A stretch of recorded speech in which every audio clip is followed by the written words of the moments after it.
Assalamualaikum warahmatullahi wabarakatuh. Selamat pagi, jumpa lagi dengan saya di channel Insan Tani.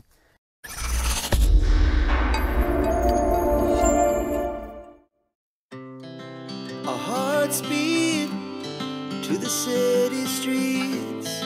We began to feel the fire. We rise like tall buildings.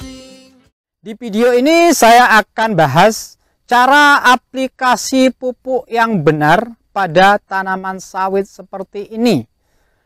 Cara aplikasi pupuk yang benar agar semua pupuk yang kita berikan pada sawit ini setidaknya dapat terserap mendekati 100%.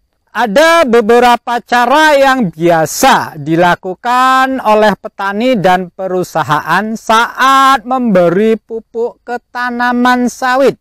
Misalnya disebar atau dibenam mengelilingi batang tanaman sawit ini, atau dibenam secara spot-spot. Ada beberapa lubang yang dibuat untuk pembenaman pupuk. Misalnya dibuat 4 atau 6 lubang.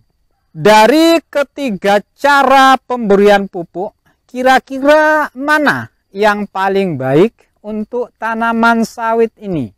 Sebelum kita jawab mana yang terbaik, terlebih dahulu kita harus bisa memahami sifat dan karakter dari pupuk yang akan kita aplikasikan, serta topografi dari lahan yang akan kita pupuk. Apakah rata, kemudian bergelombang, atau memiliki kemiringan tertentu.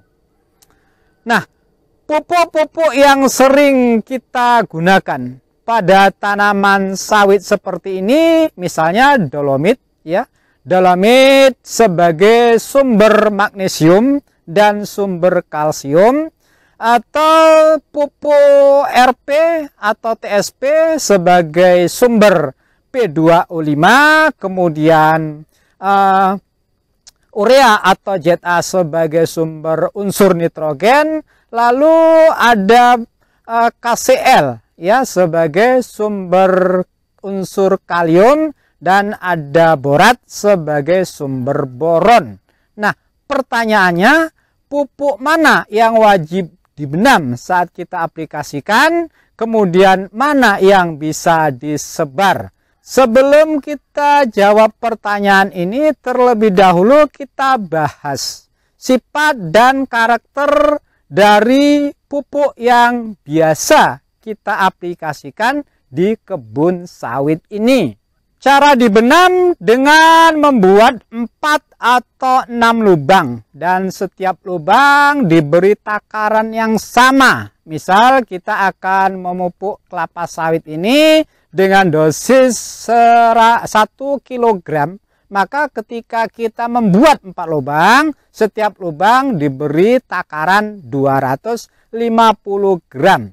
Walaupun jarak antara satu lubang dengan lubang pupuk yang lain itu jaraknya cukup jauh, namun akar tanaman sawit ini masih cukup mampu untuk menyerap unsur hara dari pupuk yang kita berikan.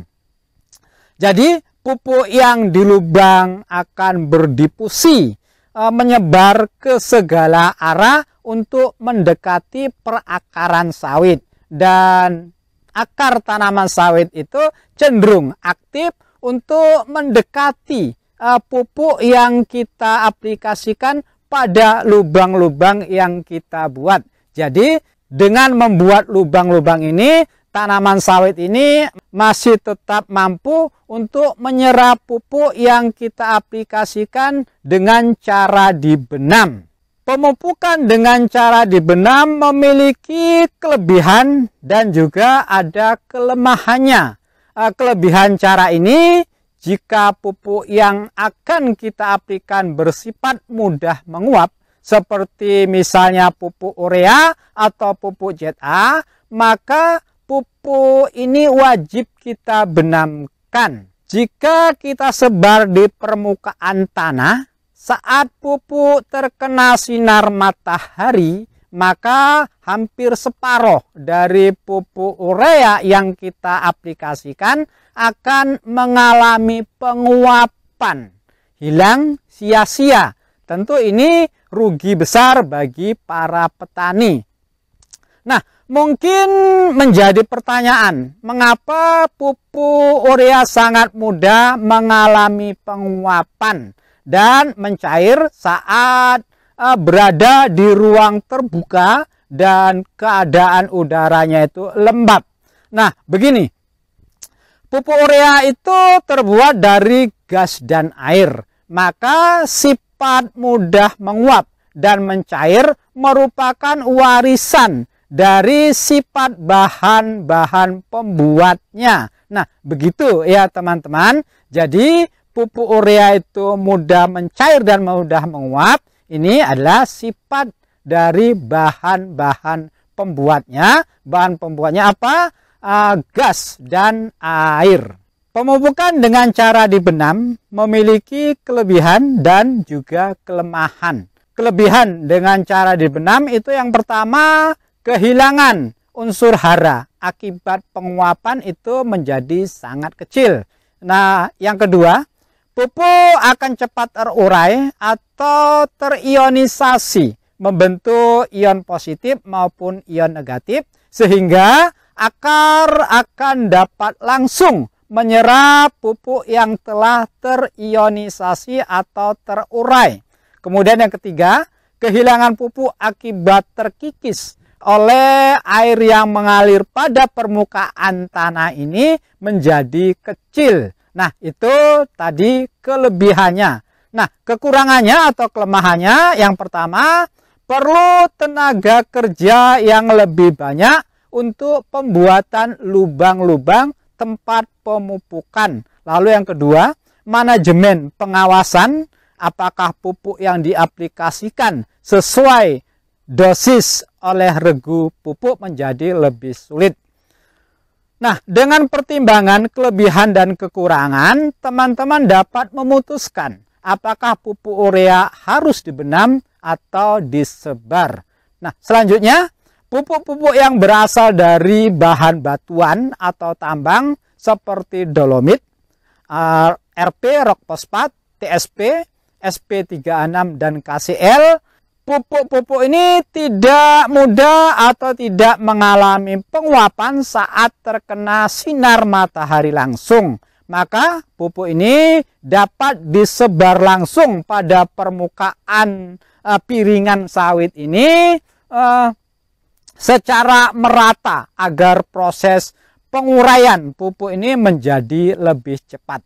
Cara sebar lebih hemat dalam penggunaan tenaga kerja dan pengawasan terhadap regu pupuk menjadi lebih mudah. Karena apa? Karena pupuk-pupuk yang diaplikasikan oleh regu pupuk itu jelas terlihat apakah dosisnya sesuai dengan yang kita anjurkan atau tidak. Kemudian sebaran dari setiap pohon itu apakah sesuai atau tidak, itu lebih mudah untuk diawasi.